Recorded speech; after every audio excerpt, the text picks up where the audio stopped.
안녕하세요. 세상을 이롭게 하는 일에 관심 많은 승무원쌤 김용숙입니다. 가로세로 연구소 보수 유튜브로 한참 잘 나갔었습니다. 저는 이 가로세로 연구소가 다소 위험하다는 생각을 가지고 있었습니다.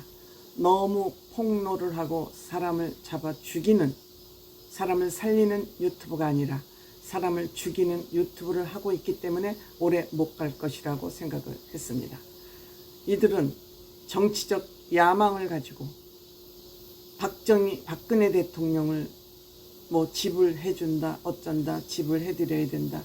계속 박근혜 대통령에게 줄대기를 하면서 박근혜 대통령 팬들을 이용을 했고, 강용석은 폭로를 통해서 계속 구독자와 돈벌이를 하면서 이준석 당시 국민의힘 당대표에게 나를 복당을 시켜달라, 정치판으로 돌아갈 그럴 틈을 호시탐탐 보고 있으면서 이준석 대표가 여기에 응하지 않자 이준석 대표를 또 폭로하기까지 했습니다.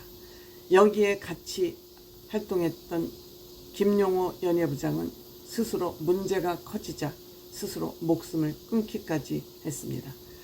뿐만 아니라 이 가로세로 연구소를 같이 운영했던 강용석과 김세희, 이 두 사람도 갈랐었습니다. 문제 덩어리 사람끼리 모여서 문제를 만들어내더니 결국 문제로 인해서 거의 가로세로 연구소도 지금 폭파되기 직전입니다. 근데 이 두 사람에게 7월 11일 날 벌금 200만 원이 떨어졌습니다. 벌금 200만 원이 확정됐습니다. 무엇이냐? 공직선거법 위반 혐의로 각각 벌금 200만 원씩 선고된 것입니다. 뭐냐? 강용석이 국민의힘에 잘 보이려고, 김세희도 마찬가지죠. 2020년 국회의원 선거 때 국민의힘 후보자들을 불러가지고 방송을 한 거죠.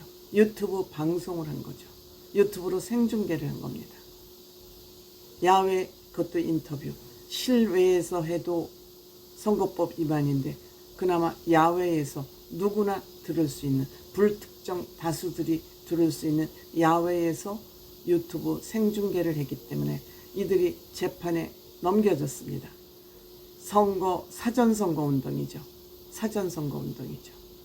그래서 이들이 결국 재판에서, 대법원에서 벌금 200만 원을 각각 받을 것입니다. 국회의원이 선거법 위반 혐의로 100만 원의 벌금을 받을 경우 국회의원 빠지가 날아납니다. 그만큼 선거법은 중하게 봅니다. 근데 200만 원을 받았습니다. 그런데 이들은 재판에서 뭐라고 우겼냐면, 이것은 선거운동 금지 단체가 아니고 우리는 유튜브이기 때문에, 언론이기 때문에 그렇다는 거죠. 또 총선 기획방송이다. 대담이 아니었다. 총선을 기획하는 기획방송. 이 내용은 잘 모르겠습니다만, 강용석이 법 전문가니까, 변호사니까 총선 기획방송이지 대담 프로가 아니었다고 우겼습니다. 그런데 결국 대법원에서 각각 200만 원씩 벌금을 받았습니다. 잘은 모르겠습니다만 이들이 호시탐탐, 지금 김세희는 국민의힘 최고위원 후보로 나설라고 그러다가 컷오프 당했습니다. 그것은 당신 자격이 없어, 이렇게 되는 겁니다. 호시탐탐 이들은 정치에 가서 뭔가를 해보려고 기웃거리고 있지만 계속 지금 가로막히고 있습니다. 왜? 그동안 너무 많은 문제를 발생시켰기 때문이죠. 즉, 보수 유튜버로서 보수를 망하게 하는 그런 중심에 서 있던 유튜버가 가로세로 연구소가 아닌가, 이렇게 생각이 됩니다. 같은 문제로 김용호, 지금 사망한 김용호는 1심에서 벌금 200만 원을 받고 있었습니다. 세 사람이 몽땅 공직선거법 위반 혐의로 지금 벌금을 받고, 강용석, 김세희는 대법원에서 200만 원 벌금 판결 확정된 것입니다. 또한 여기서 가로세로 연구소를 혼자 운영하고 있는 지금 김세희 대표는 김세희 대표는 쯔양으로부터 고소를 당했습니다. 1000만 명 구독자를 가지고 있는 쯔양으로부터 고소를 당했습니다. 이것은 지금 쯔양과 관련된 구제역이나 카라큘라, 전제궁 이런 사람들의 재판이 진행되고 있는 수원지검에 고소를 한 것입니다. 협박을 했고 강요를 했고 정보통신망법을 위반했다.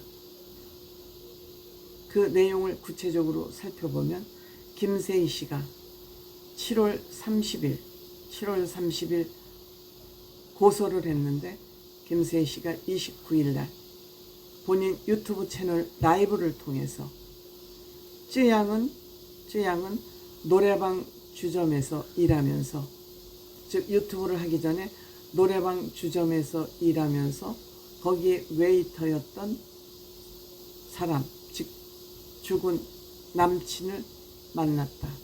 그러니까 손님과 접객원으로 만났다, 이런 주장을 한 것입니다. 그런데 이 쯔양의 주장은 우리는 대학생 시절 만난 남친이다. CC 커플이다. 다만 본인이 유튜브를 하면서 남친이 협박하고 폭행을 하면서 술집에서 일할 것을 강요했기 때문에 내가 긴 시간이 아니고 짧은 시간 동안 업소에서 일을 했지. 내가 노래주점에서 일을 하면서 손님으로 온 남친을 만나서 인연이 된 것은 아니다. 그런데 헛소문을 퍼뜨렸다는 거죠. 명예훼손을 했다는 거죠. 그리고 본인을 협박까지 했다 그러는데 그 협박죄 내용은 뭔지 모르겠습니다. 그래서 가세연 김세희 씨는 지금 이 주장이 쯔양이 거짓 주장을 하고 있다. 거짓 주장을 하고 있다는 것을 내가 검찰에서 밝혀낼 것이다. 검찰 수사로 내가 이것을 밝혀내겠다. 이렇게 하고 있습니다. 유튜브가 무슨 검사기관도 아니고 경찰도 아니고 무엇 때문에 이렇게 남들의 사생활을 파헤쳐서, 그건 어디까지나 사생활입니다. 사생활은 그냥 그 사람의 마음이에요. 근데 이것을 폭로를 해서 본인들의 수익을 챙기고 뱃속을 챙기는 것은, 이거는 사기죠. 이건 사기입니다. 협박죄입니다. 너 지금 과거에 이런 과거 가지고 있지? 나한테 잘하지 않으면, 잘한다는 건 역시 돈의 문제겠죠? 폭로할 거야? 이것이 바로 협박입니다. 그래서 그가 이런 협박에 못 잊어서 본인의 마음하고는 달리 어떠한 행동을 할 수밖에 없는, 이것을 또 우리는 강요라고 그러지 않습니까? 이렇던 저렇던 김건모 씨도 또 무죄가 났습니다. 김건모 씨는 죄가 없다는 무죄가 났습니다.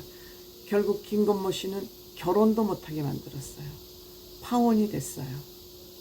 그럼에도 불구하고 김건모 씨는 본인이 내가 뭐 저런 사람들하고 싸워서 뭐 하겠어, 내 명예만 더러워지지 하고 고소를 안 하고 있습니다.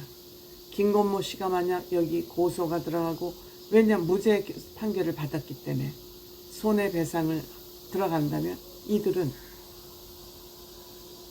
난장판이 될 것입니다. 가세연이나 강용석은. 그래도 이들이 자꾸 폭로전으로 이어가는 이유는 뭐냐면, 폭로를 해서 벌금을 받더라도, 벌금을 받고 처벌을 받더라도 생기는 게 더 많으니까, 수익이 더 많으니까, 돈을 더 많이 챙길 수 있으니까 이렇게 나쁜 짓을 계속하고 있는 겁니다.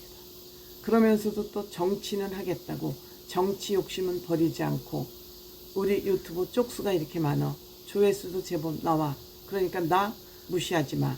그리고 국민의힘에 가서 계속 비비작거리고 있는 겁니다. 아마 김세희 백은 본인 스스로 박근혜 대통령이 어떻게 생각할지는 모르지만, 뭐 지 입으로는 박근혜 대통령 대구 집 마련하는데 지가 큰 역할을 했다고 또 생색을 내고 있지 않습니까? 박근혜 대통령도 이런 사람하고는 집이 해줬던 말았던 인연을 끊어야 되지 않을까요?